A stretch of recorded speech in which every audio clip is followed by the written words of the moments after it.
Okay, so this morning we're going to look at equivalent fractions. Now, equivalent fractions are quite important because you need to know whether one fraction has the same value as another one, or whether it's bigger than that one or smaller than that one, and we're going to look at that this morning.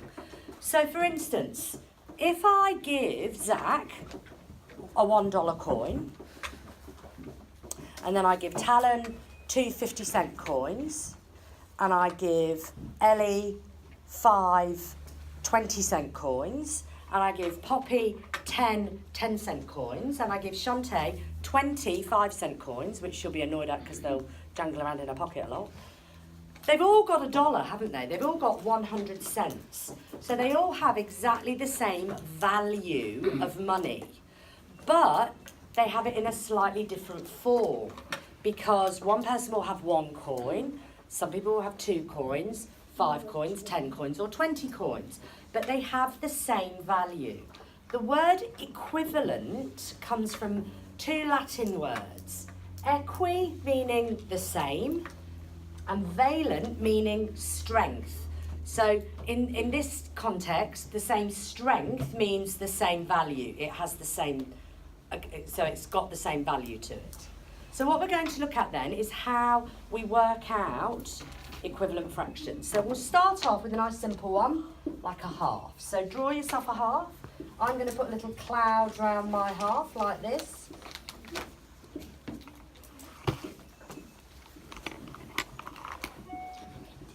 Okay.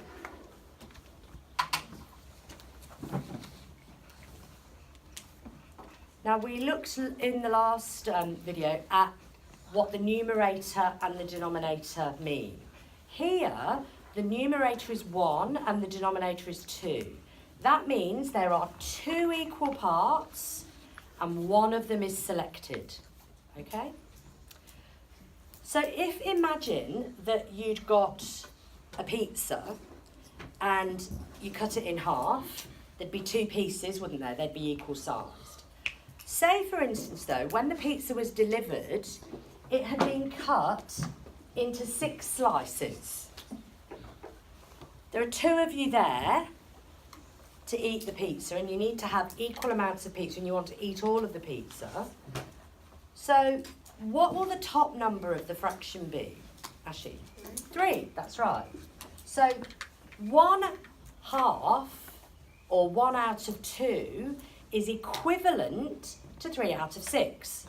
So if someone had half a pizza and someone had 3/6 of a pizza, no one's got more or less pizza than the other, they've got the same amount.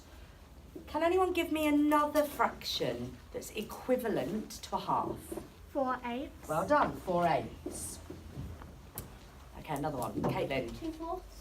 2/4, that's right. Yeah, they're called quarters, aren't they? Lachlan. 8/16. 8/16, well done. 50 out of 100. 50 out of 100, well done.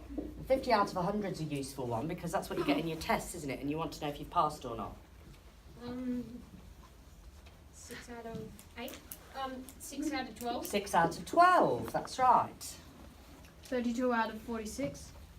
32 out of 64. Yeah, 32 out of 64. I was going to do that one. How about 21? What would the denominator be if the numerator was 21? 42, well done. 21 out of 42. So we've got 3 more to do.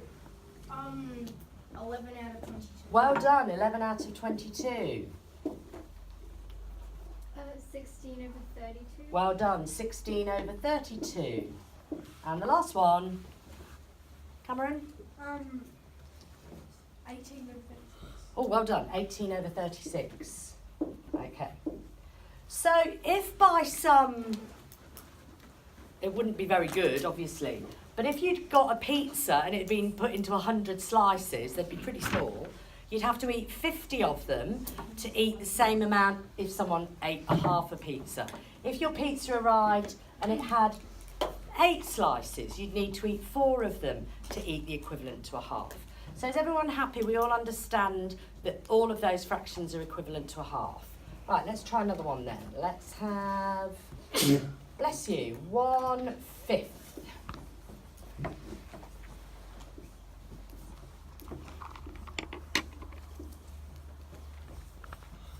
So, can anyone give me an equivalent fraction to 1/5?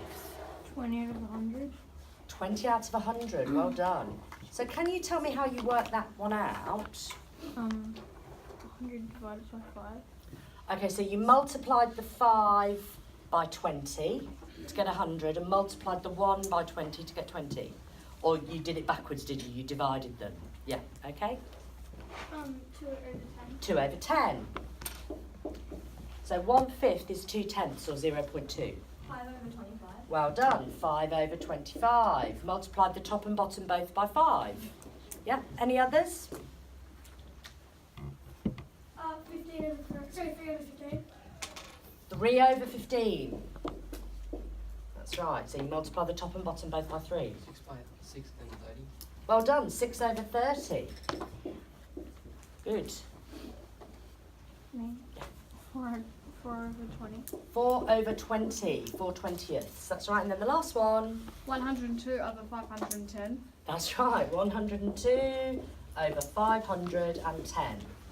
Bit of an odd fraction, but it still is equivalent to 1/5. Very good.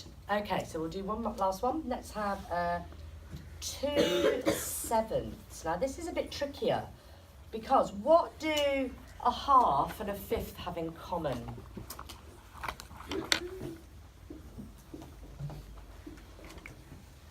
What do a half and a fifth have in common? It's easy to work out percentages, I think, because 2 and 5 both multiples of factors of 10. Oh, okay, so 2 and 5 are easy numbers to multiply, yeah, but I'm thinking of the fraction. What have they got in common? They have the same numerator. Yeah, and what's that? That means they're unit fractions, that's right. So if you multiplied the bottom by 5, because the top was 1, you knew the numerator would be 5. If you multiplied the denominator by 7, you knew the numerator would be 7. If you multiplied it by 3, like Chase did, you knew the numerator would be 3, because the numerator was 1. This one's slightly different, because the numerator isn't 1. So we have to, if you multiply the denominator by a number, you have to multiply the numerator by the same number to get the equivalent fraction. So, can anyone think of an equivalent one for me? Brooklyn? 4/14. Well done, 4 over 14. So did you just double both of those ones? Great. Alex? 6 out of 21. 6 out of 21. Well done. So you multiplied them both by 2. 3. 3. Another one then. This is a bit trickier, isn't it? Jack? 10 over 35. Well done. 10 over 35. So you multiplied them both by 5. 5. Well done. Chase? 8 over 28. 8 over 28. Multiplied them both by 4. 4. 14 Cassidy. over 49. Sorry, say that again. 14 over 49. Oh, I like that one. 14 over 49. Multiplied them both by 7. well done. Zach? 20 over 70. Good. 20 over 70. That's a nice one because you multiplied them both by 10. 10. Okay? Now, for this one, I'm going to actually give you a new denominator and I want you to work out what the new numerator is. If your new denominator is 63, what will the new numerator be? 2/7 is equivalent to what, Charles? 18. 18. How did you do that? Times it by 9. Well done. 18 over 63. Okay, and then the next one. 22 as your new numerator. What will your new denominator be? 77. Well done. 77. Very good. Super. Okay, so everyone happy with how we do that? Now, the only other thing that you might be given to do is if you're given a row of fractions where, say for instance, we'll do it with a third and it will equal something over 9 or equal 4 over something or equal something over 15, okay? And you have to fill in the missing numerator or denominator or numerator. Now, the only thing you have to remember with that is that when you are working out what has happened between the relationship between the denominators or the relationship between the numerators, is that you must always go back to your original fraction. Okay? So let's have a look at this one. We've got a third. What has happened to this 3, denominator of 3, to make it a denominator of 9? They times it by 3. Multiplied by 3. What do we know about how we treat numerators and denominators?